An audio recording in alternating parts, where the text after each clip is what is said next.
Hello, this is Alex with Grow How. Today we're going to talk about pre-emergence. And for any of you guys that don't know what it is, this is a chemical, so this is your sensitivity warning.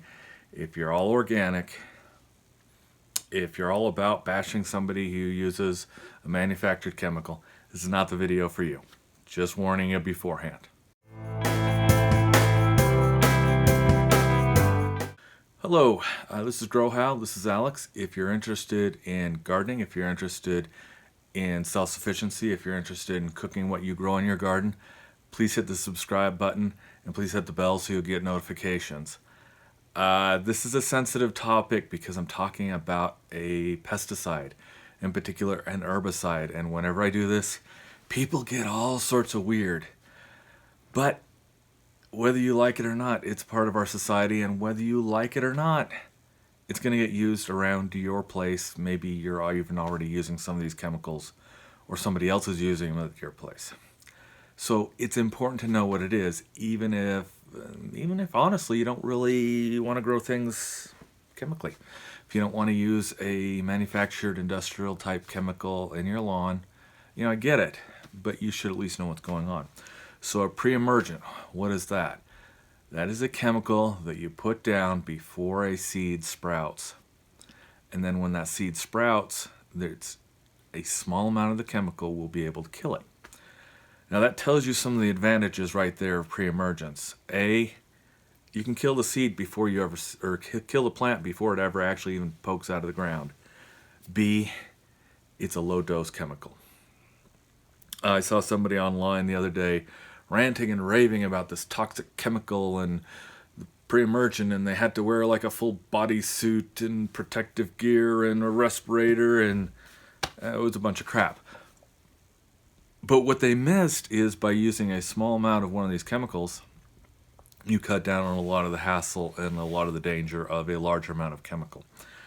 That is an advantage from a guy like me who people hire my company, the company I work for, because they want chemical control on lawns. I would rather do it with a minimum amount and do it as safely as possible. That means if I can kill that weed with a small amount of chemical before they ever see it, I'm going to win because I'm using less chemicals. I'm keeping my customer happy. I don't have to fight through the year once something's already there. Once a plant's already there and established, it becomes harder to kill. So pre-emergent is an herbicide that will kill a seed just as it's sprouting with a minimum amount of chemical usage. It's quite an advantage. If you're not using it in your lawn care program, but you are using other sprays, yeah, you really should look into that and decide if you're going to use it. You should check with your lawn care company. You should see what they're using and see if they're going for just a full force chemical or something that's more pleasant because there's just less of it and it takes care of the problem sooner. Now for all you people, and I'm one of these people that doesn't like, a pristine lawn, I don't like mine to look like totally grass and always just trimmed to a T. You may not need to use those. However, if you are struggling with things like crabgrass, which has a tendency to take over turf grass with no benefit other than really rough look to the lawn or really rough feel when you walk on it, and you got some of these other weeds, you may want to give it a thought. So there's some things to think about. Again, I prefer having a lot of different kinds of plants in my lawn, and I plan on getting rid of my turf grass eventually. Even in a flower bed area, most plants will not be affected by a pre-emergent. There's always something that will be, and it can prevent weeds from coming up in your flower beds and your shrub beds as well.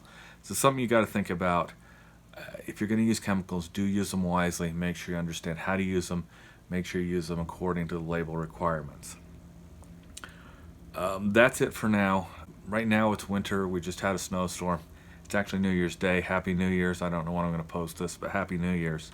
Now it's time to think about what you're going to do for your garden, and we'll be talking about gardenings and lawn in the preparatory fashion for the next little while, because now is the time to prepare. Now is the time you need to start figuring out what you're going to do and how you're going to do it. Catch y'all later. Manana.